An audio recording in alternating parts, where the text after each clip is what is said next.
Palace is my favourite streetwear brand. Some could argue that I'm obsessed, but with that obsession I've gained a reasonable amount of knowledge about the brand. Palace have been known to create some items that are pretty out there when it comes to their choice of graphics and designs. But many of their items are deeply coded with hidden meanings and niche references. Today we're going to discuss some of Palace's items over the years, and I'll provide some context on some of their more obscure, out there, and overall just wacky pieces. In my opinion, knowing the story behind an item just makes it that little bit cooler. T-shirts are the most often used canvas for Palace's crazy designs. And that's where we're going to be focusing today. One of my personal favourites was originally released in spring 2024. The Palace wash t-shirt came in a number of colours with a few different designs. Now this one is reasonably self-explanatory, but Palace have taken the designs of popular washing detergent brands and applied their own spin to create their own logos. After more time spent looking for the exact brands than I'd care to admit, I can't find an exact reference. I think they're just using the design language of brands like Persil and Tide. But one thing they all have in common is that the word Palace has been translated into a different language. Like on this one, for example, Palace has been translated into Hindi. So why not talk about one of the t-shirts behind me? This is the Palace Greatest Hits t-shirt, and it originally released in autumn 2022. The design may look slightly familiar to you if you're into your UK rock. It takes inspiration from the album art cover from the band The Police and their self-titled album release from 2007. The Police were a hugely popular UK rock band in the 80s, 90s and early 2000s. And on this t-shirt we have members of the Palace family taking the place of the band members,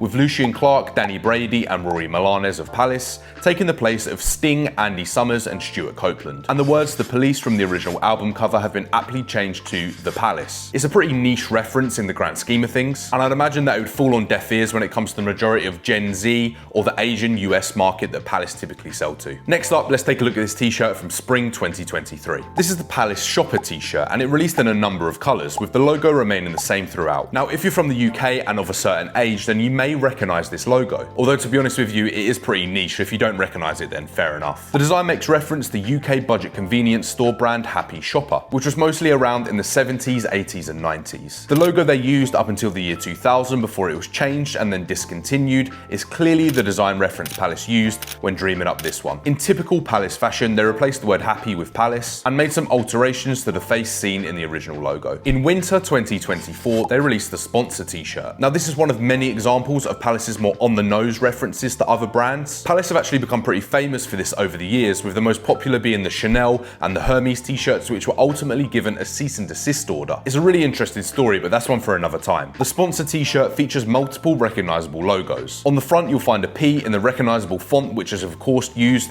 with the Monster Energy brand. We've also got another logo which I initially thought may be a reference to 2000 shoe brand DC, but then again it could be another Chanel reference. There are a few graphics on the reverse too, but wrapping around the side, the font used is definitely the Lord of the Rings font. I'm a big fan of Lord of the Rings, but I'm not a big fan of this t-shirt, so I'm hoping they reuse that logo on the front of a t-shirt that's going to release in the future. As I briefly mentioned, sometimes Palace make unmistakable and pretty on-the-nose references to other brands. Let's take this one for example, the Palace Sporty t-shirt. It's one of my favourites, and I've had both the black and white versions in my collection since their release in spring 2021. The logo on this t-shirt is a direct reference to the brand Starter. Starter, if you didn't know, is a huge US athletic wear brand that is synonymous with sports like MLB, NBA and NFL. Starter as a brand was hugely popular in the 90s, and it's seen a resurgence in the last few years thanks to the revival of the vintage aesthetic. As you can quite clearly see, Palace's choice of logo for their 2021 sporty tee is a direct reference to the Starter logo. Now at the time, I can't imagine a huge brand like Starter would have been best pleased with someone basically ripping off their intellectual property. However, interestingly enough, only 1 year later, in August 2022, we'd see the release of an official collaboration between Starter and Palace. They released a range of sportswear inspired clothing. Although to be honest with you, I actually prefer the unofficial collab t-shirt, but overall it is a pretty cool full circle moment. An item that I actually don't have in my collection but I wish I did is the Tri-Gain t-shirt. It released in spring 2020, and on the front of the t-shirt we find two Tri-Ferg shaped tablets, and on the reverse a big Tri-Ferg with a potentially recognizable figure of a man. Annoyingly, after some searching, I can't find the exact reference that they're making here, although I'm 99% sure that the guy holding his head like that was on a UK TV advert for maybe paracetamol or Nurofen. In fact, I'm pretty certain it was actually Nurofen, but I just can't find it. They also used a similar logo on the Palette long sleeve, which released in the same season, and they created a logo which looks like something you'd find on the front of some headache relief tablets. If you didn't know, Palace use some pretty funny product descriptions on all of their items. They've become pretty famous for it, and on the Palette long sleeve it quite literally says, "I've been sued by bare football teams and dead rappers," likely referencing the fact that brands or musicians have actually sued Palace